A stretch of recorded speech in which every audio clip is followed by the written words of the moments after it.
네, 지금부터 2020년 8월 16일 금천교회 중고등부 주일 예배를 시작하겠습니다. 먼저 우리의 신앙을 사도신경으로 고백하겠습니다.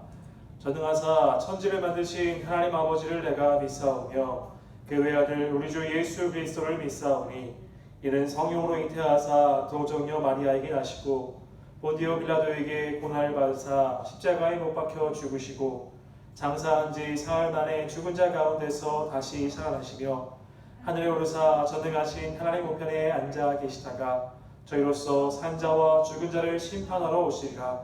성령을 믿사오며 거룩한 공예와 성도가 서로 교통하는 것과 죄를 사하여 주시는 것과 몸이 다시 사는 것과 영원히 사는 것을 믿사옵나이다.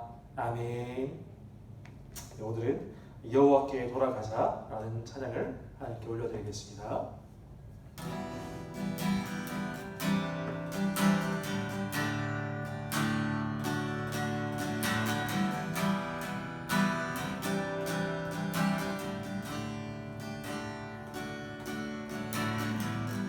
내 백성이 나를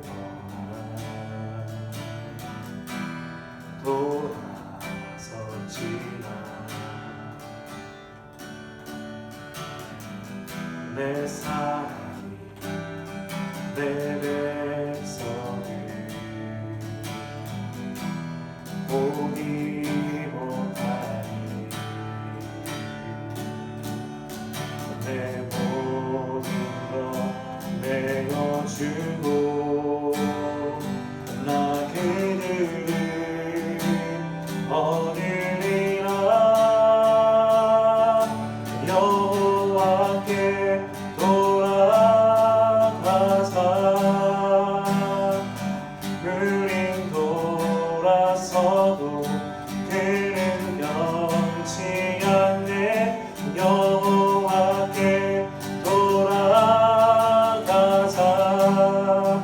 우린 넘어져도 그 사랑 영원하네. 사랑이 오래 참고 자신을 내어주네. 서로 사랑할 때 세상은 주보내. 사랑은 절대 지지 않네. 사랑을 오래 참고 자신을 내어주네. 서로 사랑할 때 세상은 주보내. 사랑은 절대 지지 않네. 여호와께 돌아가자. 우린 돌아서도 그는 변치 않네. 여호와께 돌아가자. 우린 넘어져도 그 사랑 영원하네. 여호와께 돌아가자. 여호와께 돌아가자. 우린 돌아서도 그는 변치 않네. 여호와께 돌아가자. 우린 넘어져도 그 사랑 영원하네.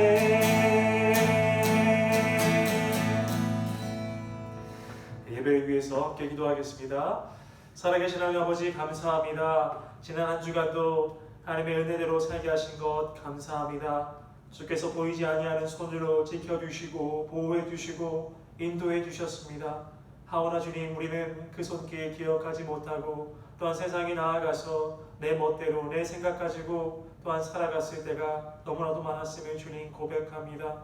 아버지, 주님께서 정말로 사랑하셔서 당신의 자녀 삼아주시고 정말로 빛 대신 주께서 아버지 우리의 소망 되셔서 그 소망 바라보며 살게 하셨사온데 주님 우리의 삶 가운데에서 주님을 바라보지 못하고 또한 하나님을 의지하라 하셨사온데 세상에 다른 아버지 더 커 보이는 능력과 다른 것들을 의지했던 우리의 모습을 주님 고백합니다. 주님 우리의 이 연약한 모습 그대로 가지고 주님께 나아가오니 주님 불쌍히 여기시고 다시 한번 주님을 바라보는 시간 되게 하여 주시옵소서. 정말로 다른 모든 것들 위에 계시는 하나님을 우리가 바라보게 하시고 그 하나님을 의지하게 하여 주시옵소서. 말씀을 통해 이 모든 것들이 회복되어지는 역사가 아버지 이 예배 가운데 아버지 일어날 수 있도록 주님 인도해 주시옵소서. 이 시간 오직 성령님만이 아버지 충만하게 거하시는 시간 되게 하셔서 하나님이 우리의 삶에 이야기해 주고자 하시는 그 귀한 메시지를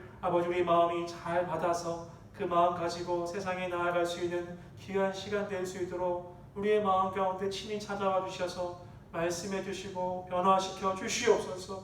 강하고 담대하게 하나님이 기뻐하시는 모습으로 거룩하게 살아갈 수 있는 우리 귀한 중고등부 학생들과 선생님들 되어줄 수 있도록 주님 축복하여 주시옵소서.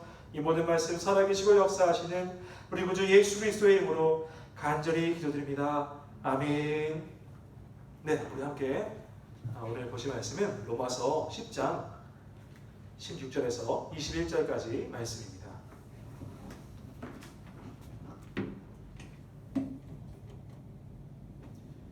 네, 로마서 10장 16절에서 21절까지 말씀 신약성경 253페이지 부분에 있습니다.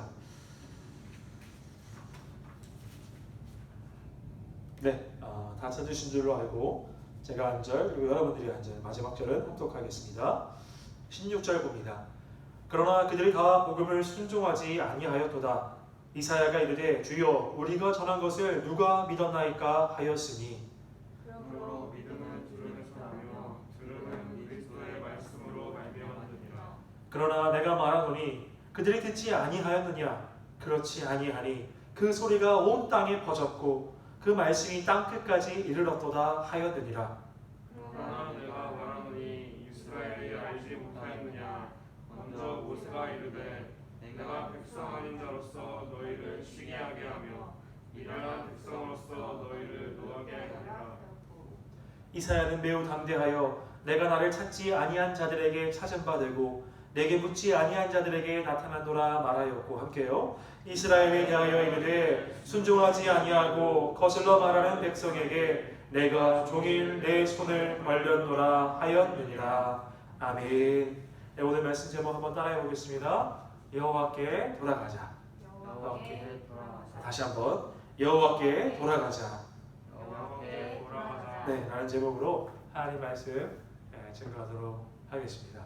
네, 우리가 지난주에 이런 말씀에 대해서 나눴어요. 누군가 예수 그리스도의 이름을 부르게 하려면 그 입 가운데에서 예수를 나의 주라 시인하게 하려면 누군가 보내심을 받은 자가 있어야 한다. 누군가 그에게 예수의 이름을 복음을 전하는 사람이 있어야 그 사람이 예수를 주로 시인하고 믿을 수 있게 된다라는 말씀에 대해서 함께 나눴습니다. 고린도전서 1장 21절 말씀 그때 기억나실 거예요. 세상이 자기 지혜로 하나님을 알 수가 없으니까 하나님께서 어떤 방법을 택하셨냐면 전도에 미련한 것으로, 전도가 미련한 것이라는 거 여러분 기억나시죠? 그죠? 전도에 미련한 것으로 믿는 자들을 구원하기를 기뻐하셨다라고 하셨습니다. 전도라는 방법이 참 어렵고 미련한 방법인데 왜 하나님께서 그 전도의 방법을 고집하셨죠? 하나님께서는 우리를 인간을 창조하셨을 때에 로봇을 만들지 않으셨어요. 자유의지를 주셨어요. 근데 그 자유의지라는 것은 내 마음대로 살아가는 게 자유의지가 아니라 내가 자발적으로 하나님께 순종하겠다는 거. 전도의 방법도 내가 자발적으로 내 입술로 주로 예수로 시인하는 거. 누가 시켜서가 아니라 강압이 아니라 어떤 프로그램처럼 짜여져가지고 그냥 말하는 게 아니라 내가 자발적으로 믿음을 시인하게 하기 위해서 오직 전도의 방법으로 하나님을 알게 하셨다. 네, 기억나시죠? 네, 좋습니다. 그리고 또 한 가지 또 기억나 보면 우리는 부르심만 받은 자들이 아니다.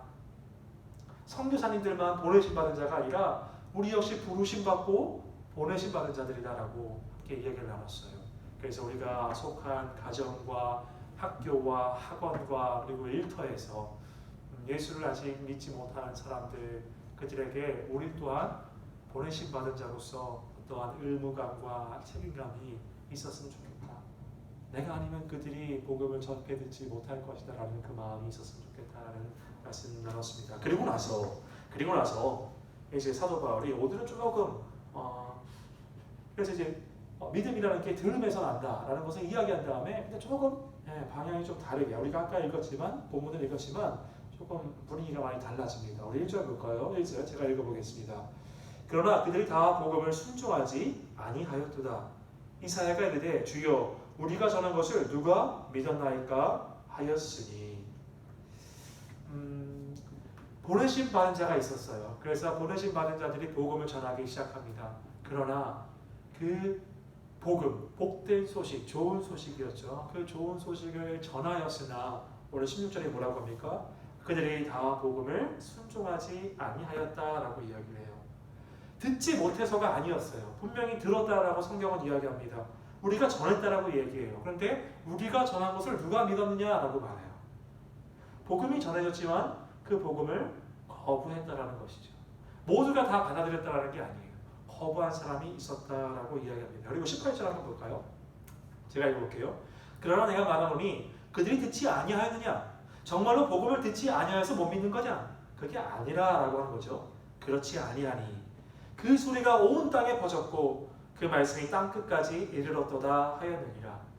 복음이 복된 소식, 하나님께서 그 아들 사랑하시는 아들을 보내셔서 우리를 죄에서 구원하셨다라는 그 복된 소식이 온 땅에 땅끝까지 전파되었지만 복음을 너희들이 거부했다라고 이야기를 하고 있는 것입니다. 여러분 우리가 전도를 하거나 또는 이제 복음을 누군가에게 전하면 그리고 또 한번 생각해 봅시다. 내가 여기서 모태신앙인 분도 계시겠지만 모태신앙이 아니라 내가 누군가로부터 복음을 전해 받은 사람분들도 계실 거잖아요. 맨 처음에 복음을 전해받았을 때 느낌을 한번 떠올려 보세요. 그리고 세상 사람들이 내가 복음을 전했을 때 그들이 어떻게 반응할까 한번 떠올려 보세요. 정말 우리가 좋은 소식 복음이라고 했는데 정말로 그 좋은 소식을 그들이 흡수하나요? 그렇지 않죠. 정말 복된 소식 복음이라고 했는데 자 저기 카페 가니까 오늘 아이스 아메리카노 무료래. 그러면 다 반응하죠. 가자. 근데 복음을 전했을 때 모두 100%가 가자 이러지 않는단 말이에요. 8, 90%는 아니 무슨 소리야. 우리가 그 소리 들을까봐 두려워서 전도 못했던 거잖아요. 그죠? 저도 그랬거든요. 근데 왜 사람들이 이 복음에 대해서 복음인데 좋은 소식인데 왜 거부할까? 왜 거부할까요? 오늘도 우리가 전한 것을 누가 믿었나니까 왜 믿지 못할까? 가장 큰 이유는 바로 우리 인간 안에 있는 죄성인 것 같아요. 죄. 여러분 성경 읽을 때 술술술 잘 읽혀지나요? 너무 어려워요. 성경 읽어야 된다는 건 알겠는데 성경이 막 전도사님이 영원한 기쁨이 있습니다. 참된 즐거움이 있습니다. 여러분 잠깐의 쾌락을 쫓지 말고 성경을 읽어야 합니다. 그래서 성경을 펼치고 마음 다잡고 읽으려고 했는데 잘 읽혀지나요? 안 읽혀집니다. 오히려 막 이러고 싶어. 근데 그거 그 내면 우리의 내면을 깊게 들어가 보면 우리의 죄성이 말씀을 밀어내려고 하는 거예요. 나에게도 그런 마음이 있다라는 거죠. 근데 성경은 뭐라고 얘기를 하는지 한번 좀 살펴볼까요? 우리 성경 좀 찾아봅시다. 요한복음 가봅시다. 요한복음 3장으로 갈게요. 요한복음 3장 19절 한번 볼까요? 요한복음 3장 19절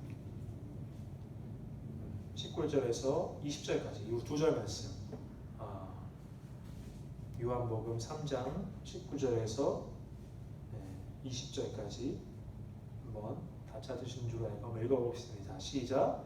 그 정죄는 이것이니 곧 빛이 세상에 왔을 때 사람들이 자기 행위가 악함으로 빛보다 어둠을 더 사랑한 것이니라.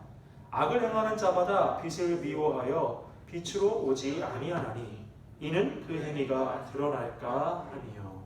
성경이 복음이 전해지는데 왜 사람들이 거부하는가? 복음이라는 건 여기서 지금 우리가 읽은 거에서는 빛이죠. 빛 대신 주. 그 빛이신 주께서 이 땅 가운데 오셨어요. 복음의 소식을 들고 오셨어요. 그러나 그 빛으로 나아가는 게 아니라 우리는 우리 인간은 어둠 가운데 있기를 좋아한다고 했어요. 근데 이거는 빛을 선택할 거냐 어둠을 선택할 거냐, 이건 뭐 핸드폰에 야간 모드가 있고 주간 모드가 있고 그냥 내 선택하고 하고 싶은 대로 하는 게 아니라, 여러분 보세요. 빛으로 나아가야 살 수 있는 거예요. 그죠? 어둠에만 있으면 죽게 되어 있습니다. 선택 사항이 아니라 이거는 반드시 가야 하는 상황인 거예요. 빛이 내려왔으면 빛으로 가야 해요. 그래야 살아요. 그런데 우리는 그 빛에 나아가지 아니하고 우리 인간은 어둠 속에 있기를 바랬다. 근데 오늘 뭐라고 얘기해요? 그 어둠 속에 있기를 원하는 이유가 뭡니까? 자기 행위가 악함으로 빛보다 어둠을 더 사랑한 것이니라. 빛에 생명이 있는데 생명이 있는 빛으로 나아가지 않고 어둠을 더 사랑했다. 그러면서 20절, 악을 행하는 자마다 빛을 오히려 미워했다. 빛으로 오지 아니하나니 그 이유는 그 행위가 드러날까 함이다. 이 안에 있는, 우리 안에 있는 이 죄가 드러날까봐 빛 가운데로 나오지 못한다. 오히려 이 어둠 가운데에 느낄 수 있는 그 잠시 잠깐의 쾌락이 더 좋은 거죠. 그래서 빛으로 나오지 않았다 말합니다. 우리가 아까 다시 로마서로 다시 돌아가서 생각해 보면 어떤 말씀이었냐면, 사람들이 복음을 거부한다라고 했어요. 전했지만 그들이 믿었느냐? 누가 우리가 전한 것을 믿었느냐? 그들이 복음을 거부하는 이유는 모든 인간 안에 있는 죄성, 빛보다 어둠을 더 사랑하는 그 모습, 자기 행위가 드러날까 봐 하는 그 모습이 있었다라는 거예요. 자, 그리고 한 절 또 더 볼 텐데요. 요한복음 우리가 3장 맞죠? 우리 1장으로 갑시다. 그 앞에 1장 9절에서 11절까지 말씀 볼 건데요. 9절에서 11절, 요한복음 1장 9절에서 11절 한번 읽어볼게요. 시작. 참 빛 곧 세상에 와서 각 사람에게 비추는 빛이 있었나니 그가 세상에 계셨으며 세상은 그로 말미암아 지은 바 되었으되 세상이 그를 알지 못하였고 자기 땅에 오매 자기 백성이 영접하지 아니하였으나. 보세요. 아까 제가 빛과 어둠은 선택사항이 아니라고 했어요. 그죠? 이걸 염두에 두시고, 빛이 세상에 왔다라고 했어요. 그리고 그 빛 대신 그가 세상에 계셨으며 세상은 그로 말미암아 지은 바 되었다. 이 세상은 빛 대신 그가 만든 세상이라는 거예요. 그럼 이 세상의 주인은 누구예요? 빛 대신 그라는 거예요. 이 땅 가운데 오신 그 예수 그리스도, 그분이 주인이세요. 그분이 자기 땅에 오셨어요. 자기가 만들었으니까 자기 땅이죠. 그죠? 자기 땅에 오셨는데 자기 백성이 영접하지 아니하였다라고 얘기합니다. 다 보세요. 복음을 거부하였다. 똑같은 맥락이죠. 복음을 거부하였다라고 이야기하고 있는 거예요. 자기 땅에 오셨는데 자기 백성이 영접하지 아니하였다. 우리 사람과 그리고 하나님과의 관계를 좀 다시 한번 살펴볼까요? 하나님은 창조주시고 우리는 피조물이에요. 그죠? 성경 말씀대로 한다면 그냥 우리가 하나님을 선택한 게 아니고 태초에 하나님께서 사람을 만드셨을 때에는 하나님과 사람은 창조주와 피조물의 관계였어요. 그죠? 하나님께서 인간을 창조하신 이유는 찬송받고자 함, 경배받고자 함이었어요. 그죠? 그리고 그 관계는 죄가 틈타기 전에는 정말로 완전히 가까운, 하나님과 사람이 가까운 관계였어요. 그죠? 근데 죄 때문에 멀어졌죠. 멀어져가지고 멸망당할 위기에 처했어요. 그래서 하나님께서 친히 이 땅 가운데 오셔서 죄로 인해 우리가 죽어가는 우리를 구원하시고자 오셨어요. 그러나 오셨는데 거부하였다. 영접하지 아니하였다라고 얘기합니다. 다시 로마서로 갈까요? 다시 로마서 10장으로 가서 로마서 10장 16절에 주여 우리가 전한 것을 누가 믿었나이까. 왜 사람들은 그러면 복음을 거부했을까? 죄 때문이라고도 했는데 한편으로는 또 다른 이유는 이런 이유가 있습니다. 예수 그리스도께서 오셨잖아요. 근데 예수 그리스도께서 오셨는데 왜냐하면 구약에도 예수 그리스도를 예언하고 있었잖아요. 그러니까 이스라엘 백성들은 누가 오실 것, 즉 구원자가 오실 것이라는 것을 예언되어 있으니까 기대하고 있었어요. 근데 막상 오셨다고 해서 막 가봤어요. 막 기적을 일으키시는 분이 있대요. 하나님의 아들이래요. 그래서 가봤어요. 가봤는데 그들이 예상했던 하나님의 아들의 모습이 아니었던 거였어요. 구원자라고 하면 백마 타고 수많은 군대를 일으켜서 또는 하나를 뭐 날아다니기도 하고 아니면 딱 보기만 해도 빛이 나야 되는데 예수님이 맨 처음 나셨을 때 어디에 누우셨어요? 구유 위에 누우셨다라고 얘기되어 있어요. 자신들이 생각하는 구세주, 구원주와는 완전히 다른 모습의 예수님이었던 거예요. 그러니까 받아들이기가 힘든 것이죠. 수많은 기적을 일으키시고 그것은 하나님의 아들만 일으키실 수 있는 기적이었지만 그들은 그것을 보지 못하고 그 외모형 모습. 이사야 53장 1절에는 뭐라고 얘기하냐면 이사야 53장 1절. 이사야 53장 제가 한번 읽어드릴게요. 1절에 우리가 저런 것을 누가 믿었느냐? 여호와의 팔이 누구에게 나타나느냐? 그는 주 앞에서 자라나기를 열한 손 같고 마른 땅에서 나온 뿌리 같아서 고운 모양도 없고, 자보세요. 고운 모양도 없고 풍채도 없은즉 우리가 보기에 흠모할 만한 아름다운 것이 없도다. 예수 그리스도의 모습을 예언하고 있는 것이었어요. 우리가 흠모할 만한 것이 아무것도 없도다. 우리가 기대하던 그 모습이 아니었다. 그래서 우리가 그를 거부했다는 거예요. 그죠? 그는 이 땅 가운데 가장 높으신 분이 가장 낮은 곳으로 임하셔서 그 수많은 인간들의 그 연약함을 돌보시기 위해서 가장 연약한 모습으로 가장 낮은 모습으로 오셨는데 내가 생각하는 구세주의 모습이 아니기 때문에 거부했다라고. 근데 이것이 그 당시 사람들만 그런 것이 아니라 오늘날 시대를 살아가는 믿지 아니하는 사람들도 자신 생각하는 그것과 다르기 때문에 우리 마찬가지의 이유로 예수 그리스도 그리고 복음을 받아들이지 않는 모습을 우리가 볼 수가 있습니다. 여러분, 세상에 믿지 아니하는 사람들이 왜 기독교가 이야기하는 복음을 거부할까요? 기독교는 오직이라는 말을 굉장히 좋아합니다. 오직 예수, 오직 그리스도, 오직 믿음. 그건 뭐예요? 이거 하나밖에 없다는 거예요. 우리가 구원받을 수 있는 길은 딱 하나밖에 없다는 거예요. 근데 이 말을 들으면 세상 사람들은 뭐라고 반응하냐면 너무 독단적이야. 왜 다른 종교는 포용하지 못해? 다른 종교들은 자기들끼리만 만나가지고 그래 당신을 존중합니다 이러잖아요. 근데 기독교는 그러지 못해요. 왜? 이것만이 진리니까. 그래서 그것을 못마땅해야 합니다. 독단적이라고 생각해요. 네. 왜 이렇게 합리적이지 못하냐고 얘기해요. 그렇죠? 그러니까 뭐냐면 세상 사람들이 보기에 이 절대적인 이 진리가 흠모할 만한 것이 안 되는 거예요. 합리적이지 못한 거예요. 여러분, 요새 세상은요 이런 세상입니다. A가 있고 B가 있어요. A가 이것이 옳다라고 생각을 해요.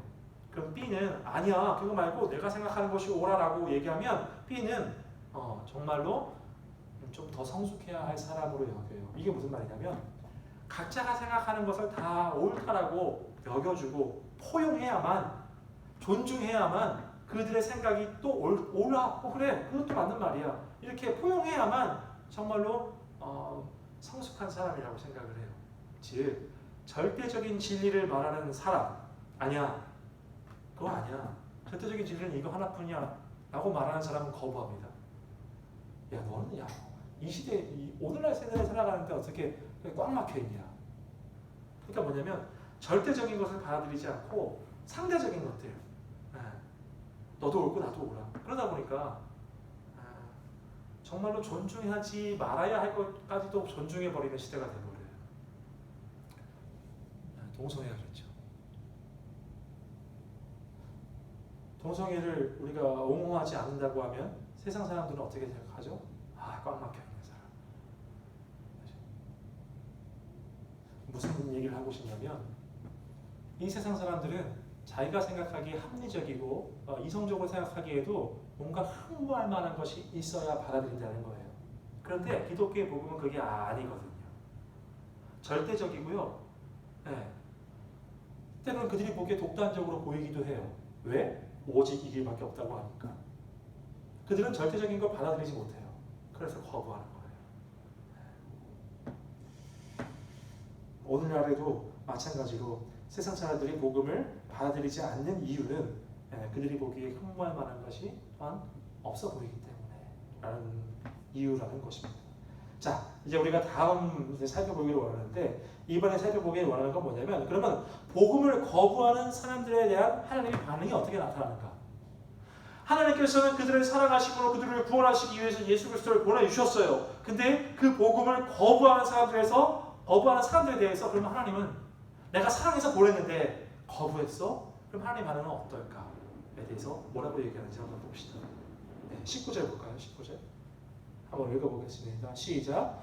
그러나 내가 말하노니 이스라엘이 알지 못하였느냐? 먼저 모세가 이르되 내가 백성 아닌 자로서 너희를 시기하게 하며 미련한 백성으로서 너희를 노엽게 하리라 하였고. 20절까지 시작. 이스라엘은 매우 담대하여 내가 나를 찾지 아니한 자들에게 찾음받고 내게 묻지 아니한 자들에게 나타나노라 말하였고. 이게 뭐냐면 여러분 이런 말 들어봤죠? 하나님은 질투하시는 하나님이라고.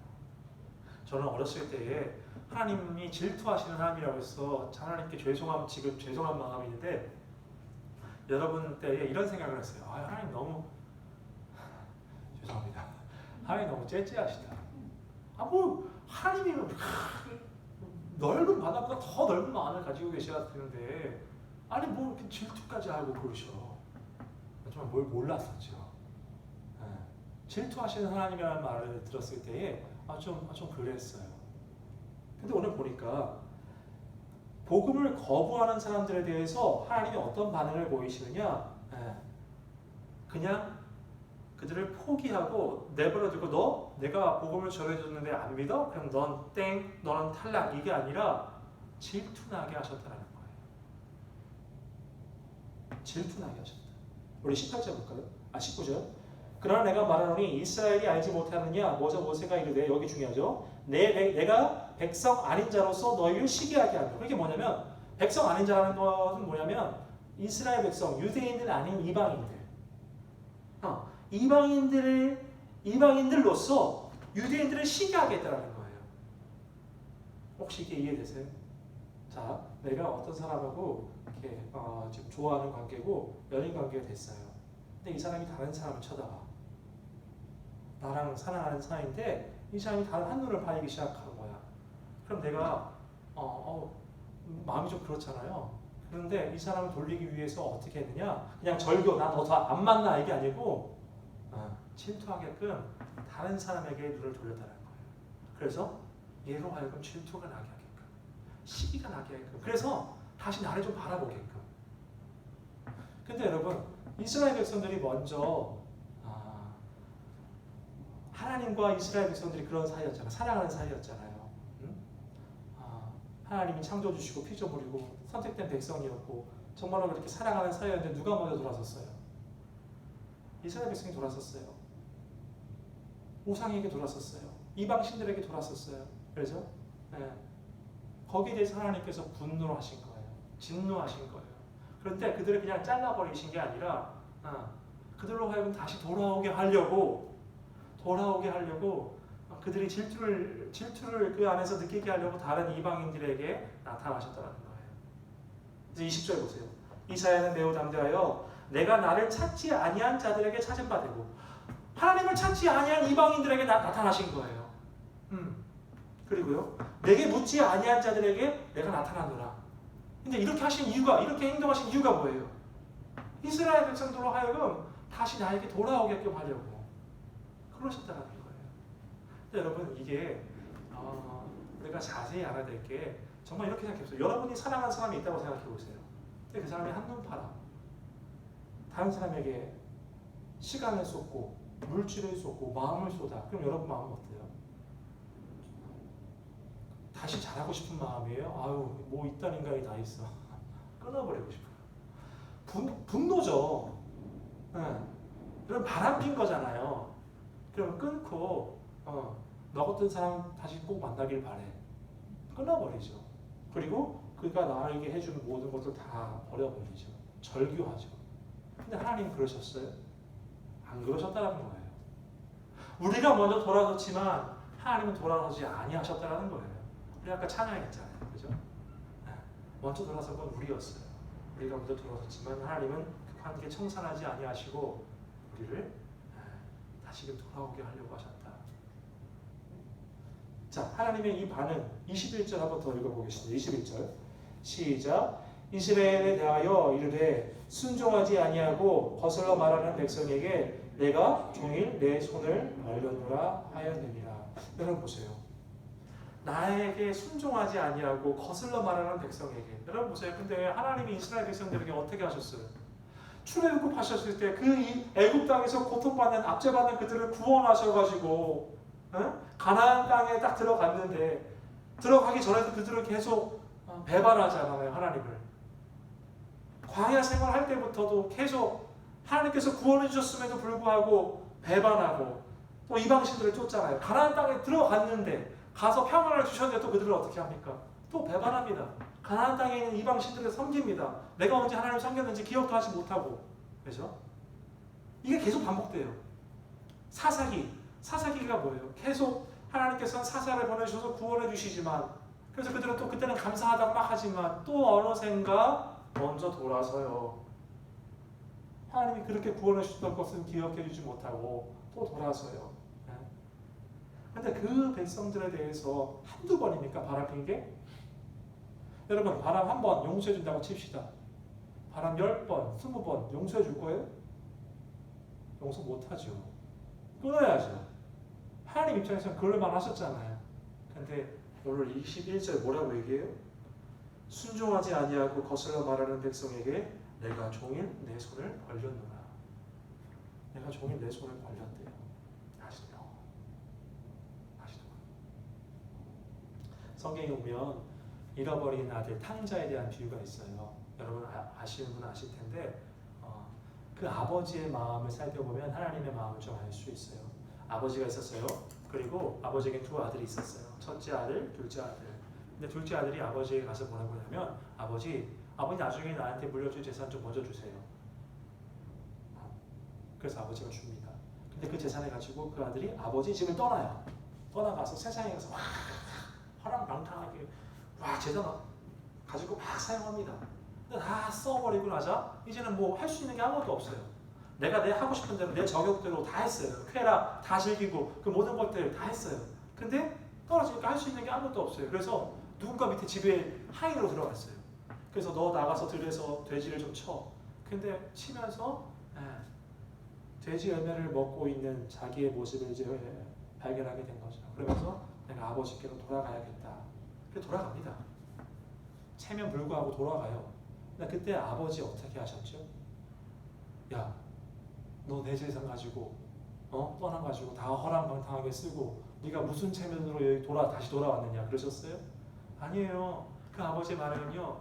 그 아들이 돌아올 때에 달려가서 안아주고 그리고 그 아들을 어떻게 하죠? 그 아들 손에 가락지 끼워주고 신발도 신겨주고 자 오늘 내 아들이 돌아왔으니 살찐 송아지를 잡고 잔치합시다 그래요. 이게 아버지의 마음이에요. 그럼 아버지는 그 둘째 아들이 떠났을 때에 그 어떤 마음을 가지고 있었을까요? 그 떠난 길을 계속 보고 있지 않았을까요? 언제 다시 돌아올까? 그죠? 하나님께서도 이스라엘 백성들이 그렇게 거부하고 순종하지 아니하고 거슬러서 떠났지만 그래 너 떠난 자식 너 이제 내 주민번호에서 파버리겠다 등본에서 파버리겠다 하지 아니하시고 다시 돌아오기를 기다리시고 종일 내가 너희들에게 손을 벌려노라 라고 말씀하신 거예요. 이게 하나님 아버지의 마음인 거예요. 사랑하는 여러분 그러면 하나님은 참 바보 같죠. 언제까지나 이러고 계십니까? 근데 여러분 이제 우리 좀 생각해 볼까요? 우리는 이제 복음을 듣고 예수 믿었잖아요. 그죠? 그래서 우리도 떠나 있었지만 다시 아버지 집에 돌아왔어요. 근데 이상한 거는요. 돌아왔는데 가출했다가 돌아왔는데 왜 우리는 계속 또 떠나려고 하는지 모르겠어요. 주일날 와서 말씀 듣고 그래 살아야지 순회해서 살아야지 하는데 또 세상에 나아가면 또 아버지 집을 떠나서 아버지 집에서 받은 그 은혜를 가지고 가서 거룩하게 사는 게 아니라 또 나아가서 허랑방탕하게 쓰고 쾌락을 즐기고 내가 또 멀어졌네? 그런 모습이 우리의 모습은 아닌가.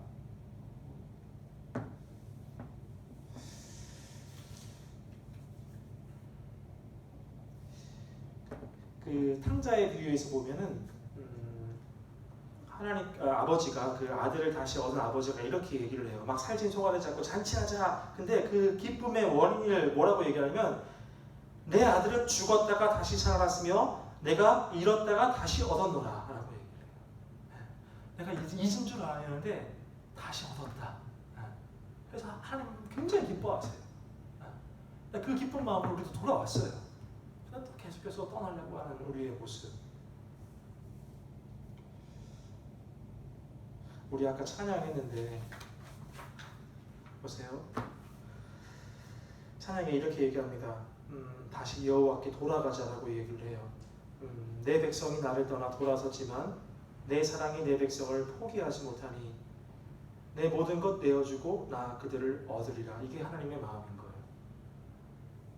내가 다시 그들을 얻기 위해서 나의 모든 것을 내어주고 내가 너를 얻겠다라는 거예요. 사랑은 오래 참고, 여러분 사랑은 오래 참는데요. 하나님께서 오래 참으세요. 우리가 또 떠나려고 하고 또 멀어지지만 거기에 대해서 분노하시고 끊어버리는 게 아니라 계속 오래 참으신대요. 자신을 내어주네 라고 얘기합니다. 우린 돌아서도 그는 변치 않네. 근데 여러분 꼭 기억했으면 좋겠어요. 변치 않는다고 하나님 언제나 나에게 손 벌리고 있다고 너무 멀어지지 마십시오. 계속 가지 마세요. 계속 하나님을 마음 아프게 하지 마세요. 하나님의 집에 안에 돌아왔다고 한다면 그 집 안에 거하면서 살았으면 좋겠어요. 물론 우리가 때로는 또 이렇게 벗어날 때도 있지만 계속 하나님의 집에 거하기를 내가 원한다라고 말씀 가운데, 그래서 예배가 중요한 것 같아요. 우리가 예배를 드리지 않으면, 말씀을 보지 않으면 계속 우리의 마음은 떠나는 것이, 우리의 이 안에 있는 죄성 때문에 떠나고자 하는 것이 우리의 마음인 것 같아요. 하지만 예배가 뭐예요? 하나님께 올려드리는 것이 예배지만 우리에게 또 말씀을 열어주시잖아요. 그 말씀을 가지고 또 다시 들어오는 거예요. 그죠? 하나님의 집 안에 거하게 만드는 거예요. 그죠? 그게 예배거든요. 말씀을 맺겠습니다. 사랑하는 여러분, 복음에 대해서 오늘 말씀은 모두가 다 순종하지 아니하였다. 누가 전한 것을 믿었느냐? 복음을 받아들이지 아니하는 이유는 두 가지였어요. 첫 번째, 우리 안에 있는 죄성 때문이었고요. 두 번째, 복음이 우리가 보기에 흠모할 만한 것이 아니라 생각하기 때문에였어요. 그렇죠? 그러나 그들에 대해서, 복음에 대해서 거스르는 자들에 대해서 하나님께서 절규하고 저주하신 것이 아니라 계속 종일 손을 벌리고 계신다라고 했어요. 그래서 오늘 적용할 게 두 가지가 있어요. 첫 번째는 나 자신을 되돌아보면서, 난 다시 돌아왔는데 또 나아가려고 하는 나의 모습들을 되돌아보면서 하나님 아버지 집에 거하자라는 말씀 나누었고, 또 한 가지 여러분들 기억해 주시면 좋겠는 게, 우리가 지난주에 보내심을 받은 자로서 우리가 누군가에게 전하는 삶이 되길 원한다고 했잖아요. 그들도 여호와께로 되돌아가게 하는 일들에 있어서 내가 좀 쓰임을 받기를 원한다는 그 마음이 계속해서 커졌으면 좋겠어요. 여호와께 돌아가자라는 것은 나도 돌아가자라는 의미가 있지만 돌아갑시다라는 의미가 있어요. 그죠? 나도 돌아가야 하지만 또 내 주변에 모르는 사람들, 복음을 계속해서 거부하는 사람들에게 계속해서 복음을 전하고 기도함으로 그들도 같이 돌아갈 수 있게 하자는 거예요. 그렇게 살아가는 우리의 모습이 되었으면 좋겠습니다. 기도하겠습니다. 사랑하는 하나님 아버지, 감사합니다. 오늘 말씀을 통하여서 우리로 하여금 다시금 우리가 어디 안에 거하고 있는지, 정말 하나님 안에, 하나님의 집 안에 거한다 이야기하지만 정말로 내가 어디에 속해 있는지 다시 한번 알게 하신 것 감사합니다. 주님, 하나님 아버지의 마음을 우리가 알아서 그분의 마음을 아파하게 하지 아니하고 주님, 정말로 그분 안에서 누릴 수 있는 것들을 누리며 살기를 간절히 원합니다. 세상이 여러 가지로 우리를 유혹하고 시험하지만 주님, 그것들에 빠지지 않게 하여 주시옵소서. 다시금 아버지의 마음을 아프지 않게 하여 주시옵소서. 정말로 우리가 여호와께로 돌아가고 또한 내 주변에 있는 사람들에게 여호와께 돌아갑시다 말하는 우리가 될 수 있게 하여 주시옵시고, 우리를 포기하지 아니하신 것이 아버지의 사랑 때문이었음을 기억하고 그 사랑을 바보 같은 사랑으로 만들지 않게 하여 주시옵소서. 아버지 하나님, 그걸 기억하고 여호와께로 되돌아가는 우리 귀한 모습들 되어질 수 있도록 주님 축복해 주시옵소서. 이 모든 말씀 살아계시고 역사하시는 우리 구주 예수 그리스도의 이름으로 간절히 기도드립니다. 아멘. 감사합니다. 광고하겠습니다. 우리 지금 이제 우리 학생들 방학 기간을 좀 보내고 있습니다. 모처럼이라는 표현이 좀 그렇죠. 이번에는 학교에 제대로 갔던 날이 별로 없었던 것 같은데, 그래도 방학이라는 것이 참 좋은데 거의 대부분 2주밖에 안 한다고 하더라고요. 그래서 2주간의 시간이지만 여러분의 상황 가운데에서 또 쉼을 얻고 여유를 얻을 수 있는 시간 되셨으면 좋겠어요. 충전을 해야 또 열심히 달려갈 수 있으니까요. 그래서 그런 시간 될 수 있도록 위해서 기도하겠습니다. 그리고 우리가 어제 안타까운 소식이 있었죠. 교회에서 코로나 바이러스가 계속 전파되는 안타까운 소식이 있었어요. 아까 얘기했지만 성가대가 이제 찬양을 하는데 마스크를 쓰지 않았다라는 안타까운 소식이 있더라고요. 그래서 저도 한편으로 그 소식을 듣고 왜 좀 잘하면 좋았을 텐데 왜 하면서, 요새는 우리 기독 뉴스 보면 그 댓글 보기가 너무 무섭잖아요. 그렇죠? 그래서 한편으로는 왜 그러면서 이렇게 저도 모르게 안타까운 마음 때문이었겠죠. 이렇게 뭔가 긍휼히 여기는 마음보다는 빨리 회복되었으면 하는 마음보다는 비난하는 마음이 좀 있었던 것 같아요. 그런데 우리도 그럴 것이 아니라 오히려 그렇다고 해서 그 교회가 무너져서는 안 될 거잖아요. 그렇죠? 물론 하나님께서 뜻하신 바가 있어서 안타까운 일을 겪게 하시지만 우리가 또 회복을 위해서 기도했으면 좋겠어요. 우리 그리스도인들끼리 좀 더 이렇게 막 서로 이렇게 하는 것이 아니라 좀 더 긍휼히 여기는 마음으로, 그리고 우리가 이 사태를 통해서 하나님께서 우리에게 무엇인가 말씀해 주시는 게 있다라고 저는 꼭 생각을 해요. 우리가 말씀 맨날 말마다 듣지만 정말 우리가 과연 말씀대로 살고 있는가에 대해서도 좀 우리가 다시 봐야 할 것 같아요. 오늘 말씀 전에 제가 돌아와야 한다고, 근데 정말로 돌아와야 할 상황이 아닌가, 그걸 요새 많이 생각하고 살아요. 그래서 한국 교회가 꼭 누가 회개해야 된다 이럴 것이 아니라 나부터 봐야 되겠습니다. 나부터 정말로 하나님께서 이 코로나 바이러스를 통해서 교회가 예배하지 못하는 이 상황을 통해서 나에게 주시고자 하는 뜻이 무엇인가를 다시 한번 새기고, 예배가 어렵게 만드는 이 상황에서 낙심되는 것이 아니라 오히려 더 예배 가운데 나오기를 힘쓰고 빨리 이것이 회복되기를 바라는 마음이 있었으면 좋겠어요. 제가 설교 안에 설교를 계속 하네요. 코로나 바이러스가 굉장히 길어지잖아요. 근데 우리가 코로나 바이러스가 종결되고 빨리 회복되기를 위해서 기도하는 마음들이 기도해야 한다고 하지만은 그것들 정말로 많이 기도하고 있는가에 대해서도 또 다시 좀 살펴봐야 될 것 같아요.